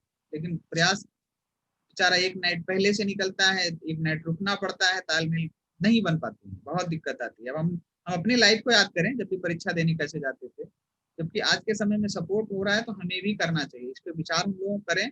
और पुनः एक बार अनुरोध है कि हमारे समाज में जितने भी बुद्धिजीवी वर्ग हैं, आपको लगता है कि इस पॉजिटिव पे इनकी बातें हमें सबको सुनानी चाहिए, तो प्लीज उनके कांटेक्ट नंबर शेयर करें, उनको मोटिवेट करें, और ये जानकारी अपने तक ना रखें। जैसे केएल जी ने कहा, सबको सर्कुलेट करना चाहिए मैसेज। सब तक एक ग्रुप में सर्कुलेट हो जाता है तो ये हमारा मैसेज नहीं रह जाता, ये पूरे समाज का मैसेज है। हम सबका दायित्व बनता है कि इन चीजों को हम लोग ग्रास रूट लेवल तक पहुंचाएं। ये कितना महत्वपूर्ण संदेश है, शायद इन चीजों को कहीं ना कहीं हम फील तो करते हैं, लेकिन बहुत से लोग इस चीज को महसूस नहीं कर पाते। उनको महसूस कराएं कि बच्चा इधर उधर के प्रश्नों को व्हाट्सएप पे चैट पेट करता है, लेकिन अगर ये इन चीजों को हम आधे 1 घंटे 1.5 घंटे जुड़ जाएंगे, कहीं ना कहीं हमारे लिए बहुत प्रेरणादायी होगा, मार्गदर्शक के रूप में होगा। और हम एक चीज जानते हैं, हमें ही आर्मी या कितने भी पढ़े लिखे हो, बहुत सी चीजें आप अपने फील्ड के बारे में जानते हैं, दूसरे के बारे में नहीं जानते। अगर हम थोड़ा जान जाएंगे तो हम अपनी दूसरी जनरेशन को या अपने साथ वाले जानने वालों को थोड़ा सा तभी मार्गदर्शन दे सकते हैं। जब तक हम जानेंगे नहीं, तब तक किसी को बताएंगे नहीं, या हम बताने में सक्षम नहीं होंगे। तो इन चीजों को बढ़ाएं, संदेश लें, ज्यादा से ज्यादा लोगों तक पहुंचाएं, ये हम सबका दायित्व बनता है। और अगर ये सही है तो प्लीज सपोर्ट करिए। अदरवाइज सपोर्ट ना करना जो है कहीं ना कहीं डिमोशन की तरफ लेके जाता है, निराशा की तरफ लेके जाता है। जबकि आज तो हम लोगों को काफी दिक्कत हुई देख रहे हैं कि काफी लोगों का शेयरिंग आया कि टेक्नोलॉजी से जुड़ना बहुत दिक्कत आज हो गया। नहीं, हम लोगों की संख्या ठीक ठाक रहती है। लेकिन और थोड़ा सा एक चीज और सभी से रिक्वेस्ट है कि प्लीज इस फोरम को खाली, जैसे हमने आज आर्मी रखा था, तो इसको मात्र आर्मी के दृष्टिकोण से नहीं बांधे कि इसमें खाली आर्मी को लोग जुड़े। सब लोग जुड़ सकते हैं, तमाम लोग अपने तरीके की बातें करते हैं। जैसे जयपाल जी ने पूछा IIT के लिए क्या स्कोप है, कैसे उनको क्या चीजें हैं, तो बहुत से और भी फील्ड के लोग इसमें जुड़ते हैं, मार्गदर्शन के लिए जुड़ते हैं। तो किसी से संबंधित अगर कुछ प्रश्न उसके मन में है, किसी भी तैयारी से संबंधित, तो वो इस प्लेटफॉर्म पे पूछ सकता है। कोशिश हो उसी स्पेशलाइजेशन से, फिर भी अगर कुछ लाइन पूछना चाहता है कि हमें उनके कांटेक्ट नंबर चाहिए, इस लाइन में मार्गदर्शन चाहिए, कैसे मिल सकता है, तो उसका मार्गदर्शन करने का प्रयास किया। एक बार पुनः आप सभी को का आभार व्यक्त करते हुए कि आप लोग जो है इतनी मतलब अपनी बिजी शेड्यूल में से थोड़ा सा आप समय निकाला, आपने बहुत समय निकाला, थोड़ा क्यों कहें। और मैं विशेष रूप से डॉक्टर राजेश सर का धन्यवाद देना चाहूंगा कि सर आपका इतना बिजी शेड्यूल रहता है और आप पूरे समय तक जुड़े रहे, इसके लिए सर हम आभारी हैं। और सर हम आपसे पर्सनली बात करते रहेंगे बच्चों का मार्गदर्शन की, हमें आगे भी आपकी आवश्यकता पड़ेगी उनके सपोर्ट के लिए। और हमें सबका सानिध्य मिलता रहता है, और ये हम लोग क्या सौभाग्य की बात है कि आप जैसी शख्सियत से हमें जुड़ने का मौका मिलता है। और एक समाज के आप हमारी एक धरोहर हैं, हम उसको हीरा की उपमा डायमंड की दें तो मुझे लगता है कि कम ही है। और हमें हमारा दायित्व बनता है कि हम इन चीजों का सदुपयोग कैसे करें, इन अच्छे विचारधाराओं का सदुपयोग कैसे हो सकता है। तो मुझे लगता है कि आपके संदेश को हम गांव में ले जाएं, ग्रामीणांचल तक पहुंचाएं, और इसके जो सक्षम बच्चे हैं, जो इसके लिए डिजर्व करते हो, जिस लायक हो, उनको उसका लाभ। और हमें नरेंद्र सर की बातें पे ध्यान देते हुए हम सभी से रिक्वेस्ट करेंगे कि अपने जो टीनेजर्स के बच्चे हैं उनको तैयार करें, मोटिवेट करें। और जब भी हम लोग का आगे प्रोग्राम होगा, हम जल्द से जल्द प्लान बना रहे हैं इस पे कैसे किया जाए, और उसकी एक डेट निश्चित करते हैं। और आधे घंटे ज्यादा समय नहीं लेंगे सर का, और समस्या भी होगी तो हम बच्चों को अपने उनसे रूबरू कराएंगे। इसी के साथ हम लोग किसी टाइप के प्रोग्राम में आप लोगों के सामने उपस्थित होंगे, लोग फिर पुनः मुलाकात करेंगे फेस टू फेस, और हम लोग ऐसे गेट टुगेदर चलता रहे, आप लोगों का आशीर्वाद मिलता रहे। फिर मिलेंगे। बहुत बहुत धन्यवाद। बहुत बहुत धन्यवाद सर, आपका बहुत बहुत धन्यवाद।